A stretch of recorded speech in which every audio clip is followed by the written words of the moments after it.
Some of you have probably been wondering, what happened to AI Aotearoa recently?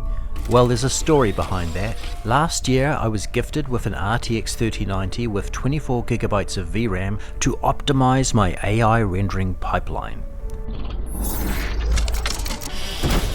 I decided to install it myself. That was the beginning of the chaos.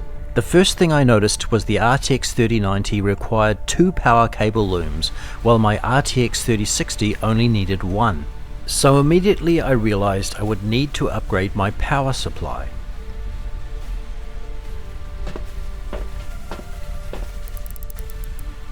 Before I installed the new PSU, I tried running the card with just one single loom. Big mistake.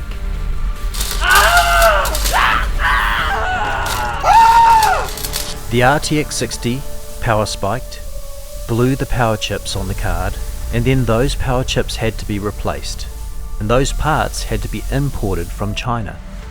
So the card was out of action for about a month. Eventually I got the RTX 3090 back.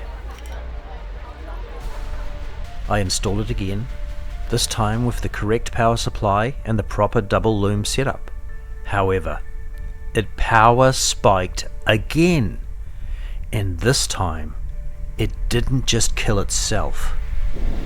It also took out my motherboard, permanently damaging the power rail beyond repair.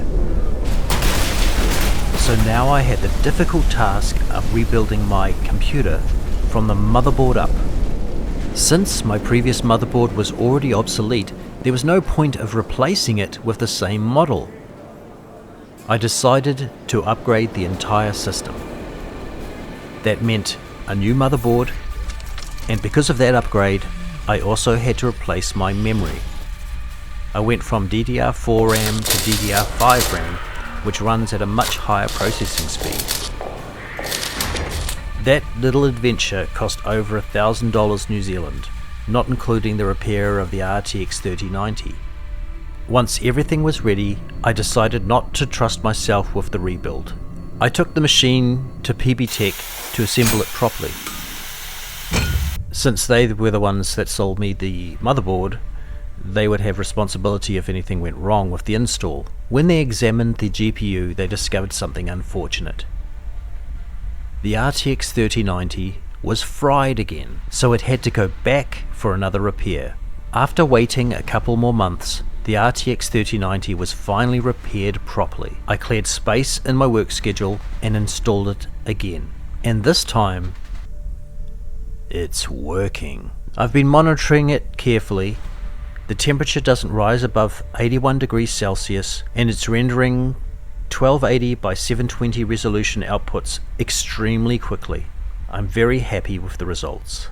Thank goodness. It's been a roller coaster ride getting here. But now we'll see how much this changes things for my generative AI workflow. And of course, we'll be running new speed tests soon. So, stay tuned.